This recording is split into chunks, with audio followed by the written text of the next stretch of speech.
Welcome to Ecclesia Principles, a biblical strategy for believers to engage in God's design for government with Ray Eppard. Hello, glad you could join us again today. We're going to finish up today on talking about separation of powers.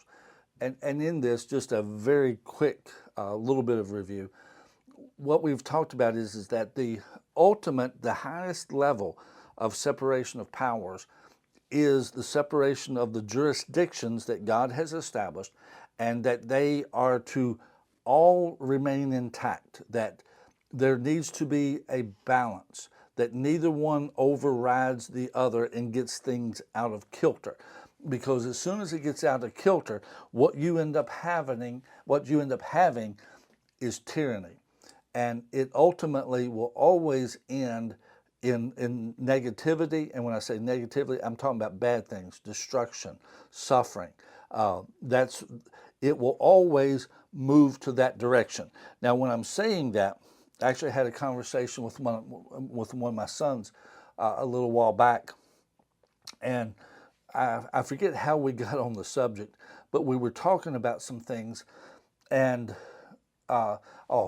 it was some financial. We were listening to a financial podcast together, and this one person was saying some kind of outlandish things, and we got discussing that. And part of what I told him, I said, well, here's the thing. I said, people like that, I said, they understand finance, but they realize where it's going, and they condense it, and it makes it very frequently sound like it's going to happen tomorrow. It's going to happen next week, where it's going to take time. It'll take a long time for it to get there. And if you would, and I used the example, I said back in the early 60s, I said there were people that talked about what would happen to society when we removed the Bible from school. There were people that talked about what would happen to society when we removed prayer from school. Now, the thing of it is for years, people looked at it and go, no, that's not going to happen. But if you look back to that point in time and where we are now, which is basically 60 years later, the things that those people said would happen to our culture has happened. It's happened. And just within a society that has significant size to it, like ours does, it takes time for seeds to produce fruit. It takes time to reap what you sow.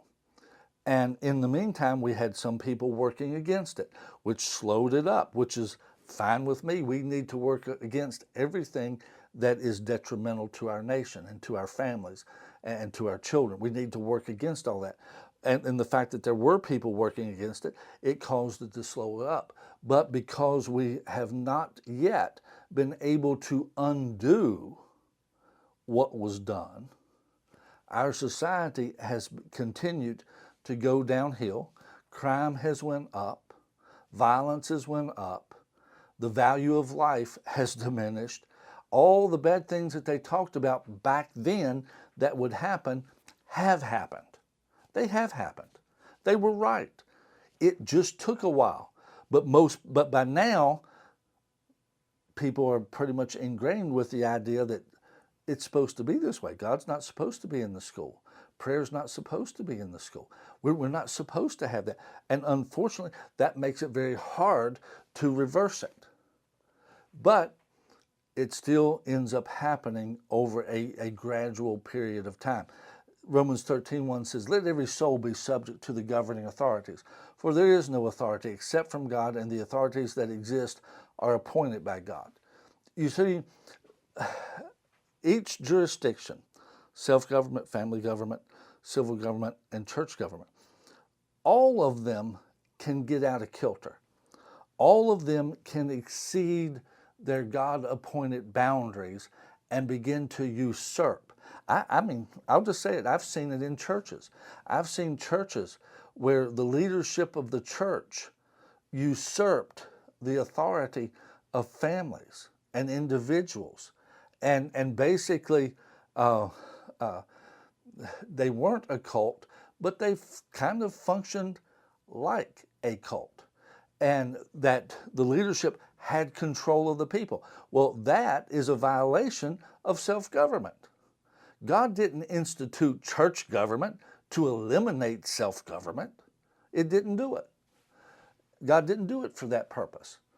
But, and we've seen all of these jurisdictions, and I want to get into a little bit of what it looks like when each jurisdiction steps out of its boundary. Earlier this week, I did talk a little bit about self-government, so I won't spend as much time on when it gets out of proportion. Self-government, I think, again, the example that I believe is the most fitting is a mob mentality. You know, at that point, the majority rules. That's the thing. That is self-government in charge. And that the founding fathers referenced it as the tyranny of the majority. You see, at that point, 51% of the people could decide that there's this one group of people that have to give half of everything they make to this group. That's majority ruling. No, we have to be under the rule of law. That's why we have a constitution. Republics have to have a governing body of law. And see, everybody that's wanting to remove the Constitution right now, in all honesty, they're wanting to make self-government into a tyranny. Because ultimately, when self-government becomes tyrannical, when it begins to usurp authority over the family, the way they would do that is, we're upset about this, so we're going to destroy all the homes in this neighborhood. We're going to destroy the businesses in these neighborhoods. We're going to hurt that family's income because we are upset. That's the tyranny of a majority, even if it's a small majority in that area at that time. That's the tyranny of the majority. That is not to be allowed. That is, again, extremely destructive. It is the most obvious in its destructive nature, but all the rest are just as destructive. When the family jurisdiction moves into a tyrannical position, if it is in like a singular family, then the matriarch or the patriarch begins to dictate what the kids do and their families and their spouses and so forth. And it becomes a control at that point, and they have to submit to the head of the family rather than, for this cause shall a man leave his father and mother, cleave to his wife. They're not following it.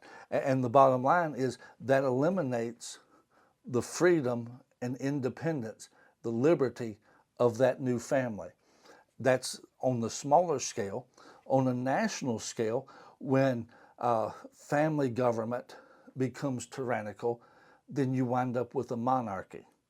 You wind up with a specific bloodline who ends up ruling the nation and largely does what it wants. In England, they now have a constitutional monarchy. It's not always been that, but basically the monarchy agreed to it so that they could stay in place because the people were going to get rid of them. But they ended up with a compromise and now have a constitutional monarchy. But family government, when it gets out of its boundaries, then it begins to control other people and take the authority of decisions away from either their family or, on the larger scale, the people of that nation, and it becomes tyrannical in that aspect. In regard to civil government becomes tyrannical when it begins to take the authority of self-government and makes the decision. Now, you do not have liberty. You do not have freedom of speech. You do not have freedom of peaceful assembly. They take away the authority of the family.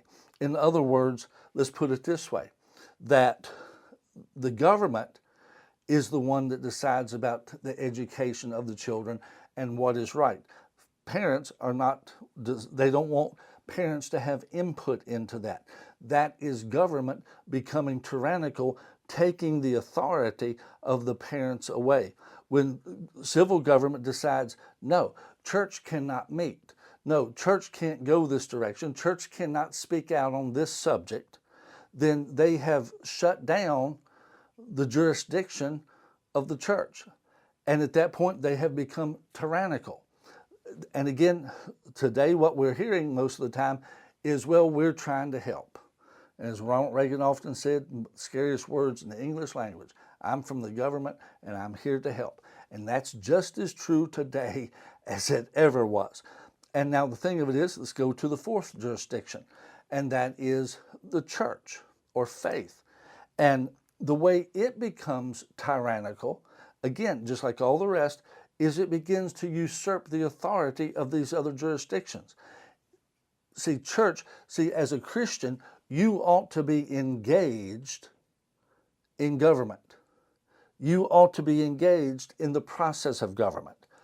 But a church denomination, a church organization, should not run the government. The height of the tyranny of the church was the Holy Roman Empire, where the church, civil government was still in place, but the church pulled all the strings. And by the church, I'm not talking about believers, I'm talking about the hierarchy of the church organization. In this case, it happened to be the Pope. But it wouldn't have to be the Pope. It would be any particular church organization that church tells the government what to do. That is tyranny, and it is not a subjecting of oneself to the authorities that God has established. No, but at the same time, what people in government are telling us, Christians shouldn't get involved. We need to keep that apart. No, church and state needs to be kept apart. You see, the perfect example, when King Charles assumed the throne, his first acts as king were to sign documents giving the Church of Scotland freedom of worship, and that he would not impose any restrictions on them. Why? Because whoever is the monarch of Great Britain, whether it's a king or a queen, is the head of the Church of England. And at that point, they are joined. You see, having those joined is what we don't want. That's wrong. It's having those separate. That is separation of church and state. At that point, Charles should either be king or should be head of the church. Not both. Not both. Shouldn't be both. And that's really the proper understanding of separation of church and state, to where the church doesn't have the position, because God has given, if you would, the civil government the power of the sword, the power to punish. The church should not have the power to punish within society. God didn't give the church that jurisdiction. And if the church moves into that as far as an organization, not believers, I'm not talking about believers being in that position, I'm talking about a church organization being in that position, then it gets into a position of tyranny. And tyranny in any form is resisting the ordinance of God. We need to keep all jurisdictions intact. God bless you.